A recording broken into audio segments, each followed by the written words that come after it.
Good Gab, sponsored by Skillskin, a nonprofit organization empowering individuals with disabilities through employment.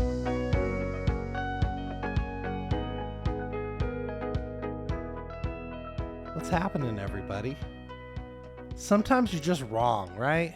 And I'm definitely wrong about this organization, and this time. You know who they are, but I didn't. This is Wishing Star. This is Katie Prugh. Katie, thanks for joining us. Well, thank you so much for having me. We know so much of our employees have been a part of Wishing Star, been Wish Kids. We know the organization, but I don't think our listeners do. We might know of it, but we want to know more. So what's happening in the world of Wishing Star? So what we always like to explain is we are a local nonprofit organization, and our mission is to provide hope and wishes to local children aged 3 to 21 who are battling a life-threatening or terminal illness. And we service all of Kootenai County, Spokane County, and the Tri-Cities area as well. So a big area. Yes. How many wishes a year are you granting? Yeah, so really proud. In 2023, we granted 16 wishes. And wow, that's a lot of kids. It is. And then in 2024, we are slated to grant at least 20. Yes, that we have on our docket. And we have just about 50 wishes in waiting right now. That's a lot of need. Yes, it is.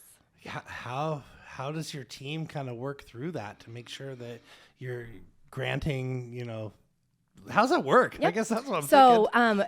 One very unique thing about Wishing Star Foundation is we have 3 separate programs. So kind of our bread and butter is always wish granting. That's how we welcome the kids and families into the Wishing Star family, as we call it. But once they are brought in and their doctors deem them qualified for our programming, we have 2 other things that we offer. One is called Beyond the Wish, and it is our program that we use to keep all of these kids and families engaged. We say once a wish family, always a wish family. And that happens while they're a wish in waiting before the wish is granted, and then all the way after the wish as well. So we provide something at least monthly for our families to come together and gather in community. We think that's something really, really important. It sounds powerful. Like yes. People can be together in whatever they've been experiencing. Exactly. And it's people that are facing similar circumstances. And just to bring them together, and I was explaining to someone yesterday, it's magic to sit back. Yeah. We were at one recently at Mobius, and there was 2 moms talking about how she was struggling to find a lift for her child because he was getting too heavy for her. And another mom popped in and was like, let me tell you where to go, and these are the resources you should use. And I said, yes. That's what we do. We provide community. Yep. Mm-hmm. And then we also provide activities for the kids to do. So Mobius, tickets to baseball games, Disney on Ice, and we look for community partners to help make that happen. But just provides a little bit of hope and happiness during some of the hardest times they'll ever experience. Well, it's incredible that it exists. It's a nationwide program, but based in local areas, right? Yeah, so we are not nationwide. Really? Nope, we only operate in Spokane and Tri-Cities. What? Completely So this local. was just in my mind because you're so well connected.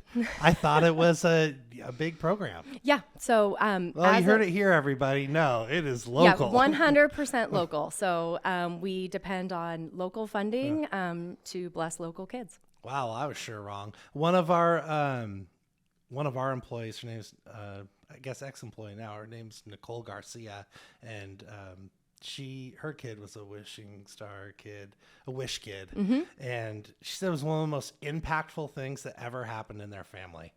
And her daughter is dealing with a brain tumor and just all sorts of stuff, and she was so connected to that program, and she said it changed her life, her family's life for the better, and they saw a future when they didn't necessarily see one at the time. And that really impacted me when she would tell me those stories. It's like, damn. Yeah. That's just one person. You're doing 16, 20 a year. Yes. Yeah. And all from the help of community members and businesses and volunteers and individuals that come together and help us make these wishes happen. It's a wonderful thing that Spokane provides. How did you get involved? So I got involved. A good friend of mine invited me to an event back in 2016. And me and my husband were sitting at a table, and we just said, we need to do more. Like, this is incredible work that these people are doing. And so we jumped on as volunteers.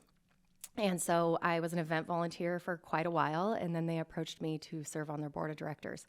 And I served on their board of directors for 3 years, was vice chair up until May of last year when our current executive director was retiring.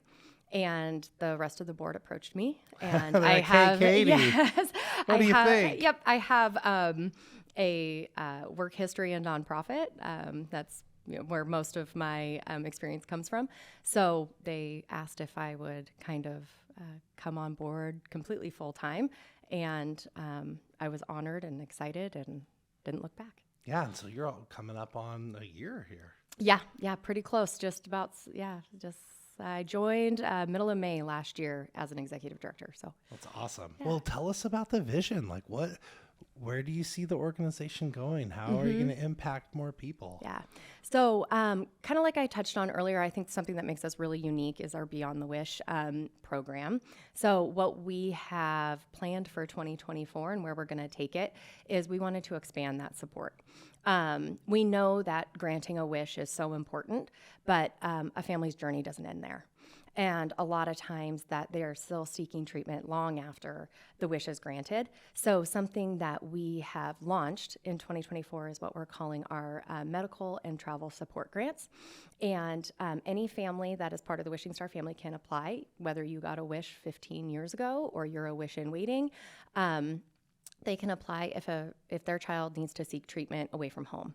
A lot of times, and I'm sure that need is so great, right? It is Sometimes so great. It's really complicated. You can't get all the services here. Yep, absolutely. Yeah. And so we provide everything from food support, gas, lodging, airfare, when families need to travel. A lot of times families can afford for, maybe just mom or maybe just dad or a guardian to go along with the child. But we realize that it is so important for them to have support too. Yeah. So if we can provide grandma or grandpa or a best friend, or if both parents can go, that's really important for the family unit as a whole when they're going through something like that. Yeah, because it's not just like the medical interventions, right? It's the whole package. Absolutely. Oh, incredible. What's the origin story? Now I'm really curious because I haven't been so wrong about something in Spokane in a long time. Because I've been here for forever. And so, how did this start? Yep. It started, we are celebrating our 41st year, which is super exciting that we've been around that long. So her name was Karen, and she was an elementary school teacher locally. And she had a child that was diagnosed with cancer in her class. And it really hit her. That a child was going through this that she knew personally. And she said, I want to do something. I want to bring them joy. I want to bring them light. And Wishing Star was founded. Whoa. Yeah. Saw a need, fill a need. The Spokane way. Yes. And she now lives in Southern Idaho, but still is very involved with our programming and talks to us often. And we keep her informed of all of the happenings. And we're very blessed to have Karen still. That's incredible. How do our listeners get involved with the organization? Yeah, so we have a lot of needs, volunteers especially. All of the information can be found on our website, wishingstar.org. But you can volunteer from everything from being an event volunteer, which we've got a big event coming up here in Spokane and Tri-Cities, Send a Friend a Goat. I know we'll probably talk about that later. But then also we are always looking to get the word out. So we need volunteers to go and help us at community events. And then also with our wishes. Coming on board and helping. What does that look like? So sometimes we have volunteers that come on and say, I want to own this wish and let me help you make it happen. So they help us reach out into the community, find those community partners that will help us, whether it be a bedroom or a backyard makeover, finding those contacts that'll come in, volunteer their time or their products to bless these kids. It's incredible. You talked about the goats. Yes. That's a great event. Our executive producer, Dana Devine, loved that event, was a part of that event. What do you call it? Not the herder. But what the goat wrangler. Goat wrangler. She was a pro. Yeah. Well, tell us more about that, the folks that don't know about that. Yeah, so that's our next big, fun fundraising event that is happening here both in Spokane and Tri-Cities. Spokane is going to be at the end of April 22nd through the 26th, and Tri-Cities will be May 20th through the 24th. Right around the corner. Yep, yeah, coming before we know it. And what we do is we send goats around the city. So what you can do if you want to send a friend a goat, you can log onto our website, order a goat for $75, and it is delivered by some of our amazing volunteer goat wranglers to their place of business, their house, and they get to take pictures, cuddle with a goat for a while, and then for a donation of any level, they can send it away. That's perfect. What a fun program. Yeah, it is a lot of fun. I think I got exposure to that in Leadership Spokane, seeing some of those groups kind of get involved. And I've never sent a goat. Listeners, if you send me a goat, I will match your donation and double it. You heard it here. I want to touch the goat. So Yes. That would be amazing. Heck yeah. So what other events are you putting together? So we just wrapped up our Wishes and Wine, A Taste of Spokane. That happened on January 27th. It was a wonderful success, and it could not have happened without community support. We had over 26 local breweries, wineries, and restaurants come in and donate sips and samples for our attendees. And we were so very thankful for them. And people had a great time, and it was really successful. So that's what 41 years in the community can really do. It's like you're known. People want to be a part of this. People want to, and you get to share that mission with them. Yeah. Wow. Huh. I'm really blown away right now, Katie. I'm in a really awesome way. What are some of the stories that really impacted you? Because like it's one thing to be at a table, right, and see an event. I bet you're hearing some stories. You're like, okay, you said it. You and your husband wanted to do more. Then you volunteered on the board. It's a whole nother level to raise your hand and say, yep, I want to be executive director. Yeah. Like any stories that really like impacted you to make that decision? Absolutely. The first one that really comes to mind and what got me very involved was our wonderful wish child, Jazzy. She was a wish child out of Tri-Cities, and she was diagnosed with cancer when she was in high school. And her wish was to go to Hawaii. And unfortunately, we weren't able to make that happen before she passed. But what really impacted me was the level of support that I got to witness as a volunteer that Wishing Star showed her family after her passing. So we also have a program called After the Wish. And what that is in the unfortunate circumstance that one of our wish children pass away, Wishing Star comes in and provides bereavement support. And what that looks like is they help plan the service, financially help with the service costs. And then also on the 6th month of the passing, they send the family away to a weekend vacation, just to kind of reconnect, celebrate the life of their child, and stay with them. And that was just one of those things that really hit me. And I said, this is unique. And we weren't able to grant her wish, but her mom is still very, very involved with our program, even came up from Tri-Cities for our Spokane event a couple of weeks ago. And just to see that type of, as we say, family that Wishing Star becomes, I just knew it was something special. It is. Yeah, I'm really rarely at a loss for words, but that's something that can be homegrown, be so impactful, and continue to grow. I'm just glad that you're leading the way, and that it's not just a calling, really, but like you're it.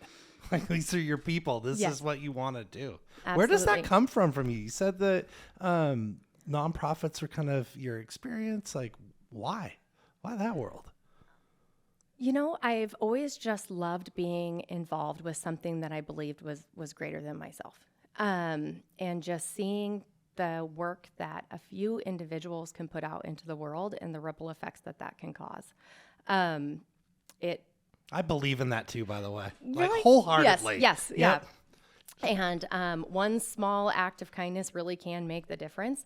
And, yes, we're impacting 16 to 20 new families a year here in Spokane, but how that can ripple out and hopefully they put that forward. It's just always been something that drew my heart in, and I feel very privileged, honestly, to be able to be involved in something like this. I can imagine so. And yeah, that ripple effect, I know it's true. Like one person, one event, one thing, it can start whole movements and those positive changes. And that's kind of like where this podcast started when, Dana's idea, she's like, I want to talk about something that's good. It's like, that's where it started. And who knows? Like, we'll probably never know what's happening, like the real impact, but we don't care because it's like, yeah, let's go. Yeah. How many people on your staff are like making this happen? Yeah, so we are a very small but mighty team. So there is a total of 5 of us. So there's me. We have Cindy Guthrie, who is our Director of Development and Community Outreach here in Spokane. We all know Cindy. Yes, absolutely. Yes, and that's why we love Cindy. And then we've got Avery, who's our programs manager here. So she works directly with the Wish kids and their families, planning their wishes, making sure the Beyond the Wish events happen. And then we have an office manager who helps keep us all in line and organized, Darcy.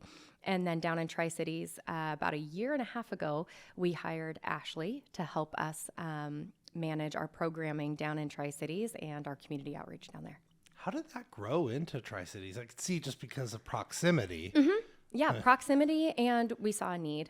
And we had our past board chair, who just transitioned off in January, was friends with one of our board members here in Spokane. And he told a great story at our last event of how Gary reached out to him and said, hey, you should get involved. And we have a program called Circle of Friends where people can give to our program monthly, as small as $5. Which really helps us sustain our programming year round. And Gary reached out to John and said, hey, I really care about this and you should join Circle of Friends. And he jumped on in the Tri-Cities, and that really helped us identify the need down there and grow more in that area. It's incredible. And growth is hard. It's like, how do you do it? It's like one thing just to do it in one location. Like we're in 3 states right now, and we're going through a merger right now. Skillskin is. So we're joining up with an organization that's in 14 states. Wow. Has almost 2,000 employees. And yeah, it's daunting sometimes just to see how that goes. But you just do it, right? You're like, yeah, there's the need. Gotta take a leap of faith. Our world is jobs for people with disabilities. That's why we exist. And, and you're helping grant wishes for kids and wrapping around families who really need support. Any other dreams for like going any other places? I would really love to see us have more of an impact in Northern Idaho. Right now, we do service many families in Kootenai County, but I believe up into Bonner County, up in that area, there is a need. And as we can adequately support it with staffing, we would love to expand more into those areas. I can see it's just a natural fit. Yeah. Ooh. Well, listeners, get involved. Let's help Katie and her organization grow into, filling that need in North Idaho. What else is on your mind? What are you thinking about? What do you think about Spokane? What do you think about supports? What can we do for your organization? Oh, wow. We are just always looking for community partners to help us make these wishes come true for families and children. What's it cost? Like generally? The average cost of a wish is $9,500. Yeah, so this is significant. Yeah. As travel expenses have gone up, cost of goods have gone up. It's really impacted our organization, definitely budgetarily. But we don't want to slow down. We want to keep going. We want to keep growing. So that's where community support comes in, and that's why we love Spokane, because they've showed up time and time again for our kids. And you can do it with money. You can do it with your time. Yeah. Apparently, you're like a backyard radio, so even your talent, yep. you can come in and get involved. Absolutely. anything that you can share right now that you're working on that maybe wishes brewing and happening? Absolutely. Well, something fantastic that we saw happen with power of social media was we have a wish kid named Brody. And Hi, Brody. Yes, he's currently undergoing leukemia treatment, and his wish is to go to Hawaii and catch a big fish. I like That's him it. already. Yep, that's the only things he wanted to do was catch a big fish in Hawaii. But as we all know, traveling to Hawaii is quite expensive, Yep. and we always send the whole family too.